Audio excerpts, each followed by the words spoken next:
What if the words of a single soul, gentle, wise, and full of light, could change the world? What if they already have?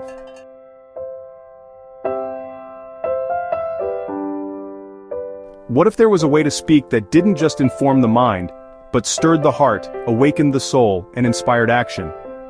In the early 20th century, Abdul Baha, the son of Baha'u'llah and center of his covenant, traveled to the West, not just to share a message but to embody a new kind of conversation, a sublime discourse. As Baha'is, teaching isn't just something we do, it's the heartbeat of our lives, and Abdul Baha didn't just teach, he transformed. His talks were mirrors lifting each soul to see a higher version of itself. Hand of the cause. Enoch Olinga once traveled through Central and South America. As his translator recalled, Enoch didn't memorize Abdul Baha's talks, he became them. His words were so aligned with the masters, they echoed with that same spiritual authority.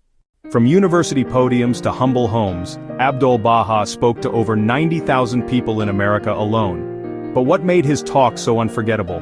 Shoghi Effendi describes it best: wise and tactful in his approach, passionate in appeal yet sober in argument, dignified in his manners. One of the master's most powerful reminders?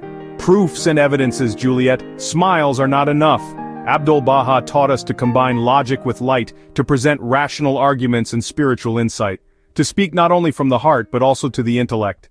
He tailored his message to every audience. Public talks were universal, careful, and reasoned.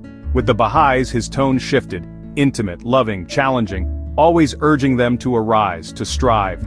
The principles Abdul Baha taught, like the independent investigation of truth, the harmony of science and religion, the equality of men and women, are not slogans. They are spiritual forces reshaping our world. And he didn't just talk about them, he embodied them. Let's look briefly at each of these principles. The independent investigation of truth, don't follow blindly. That was Abdul Baha's first call. He said no man should blindly follow his ancestors, each must investigate truth for themselves. The oneness of humanity, the core principle. Ye are all the fruits of one tree, the leaves of one branch. There are no chosen nations, just one human family. The unity of all religions. Religions are different chapters of one sacred book. Their essence is the same: truth, justice, compassion, the elimination of all forms of prejudice. Prejudice of race, class, religion divides the one human heart. Abdul Baha called for its utter abolition. The harmony of science and religion. Abdul Baha didn't ask us to choose between science and faith. He showed they are two wings of one bird. The equality of men and women. The world of humanity has two wings. One is man, the other woman. Not until both wings are equally developed can the bird fly. Compulsory education for all. Knowledge is a right, not a privilege. Abdul Baha said education is the key to justice. A universal auxiliary language, a language for all, not to replace, but to connect. Imagine one shared voice for all humanity. Elimination of the extremes of wealth and poverty. Extreme wealth alongside hunger is spiritual failure. Abdul Baha taught economic justice, not by force but by love and law. A world tribunal to settle disputes. War solves nothing. The time has come for nations to settle disputes in courts and not the battlefield. Work as worship. To Abdul Baha, work done in the spirit of service is worship. A teacher, a gardener, a nurse, each one a prayer in action. Abdul Baha speaks of humanity as the crown of creation, not because we are perfect but because we alone can reflect both the darkness and the light. We can build civilizations, unlock the mysteries of the cosmos, or wage war and wreak destruction. This duality calls for something greater than progress alone. It demands a divine civilization, where spiritual virtues guide material power. To understand God, Abdul Baha offers a metaphor. Imagine the sun, its essence unknowable, yet its rays touch our lives through the manifestations of God. These are the spiritual teachers of humanity: Christ, Muhammad, Baha'u'llah. Our likeness to God lies not in form, but in the heart's capacity to reflect qualities like compassion, justice, and love.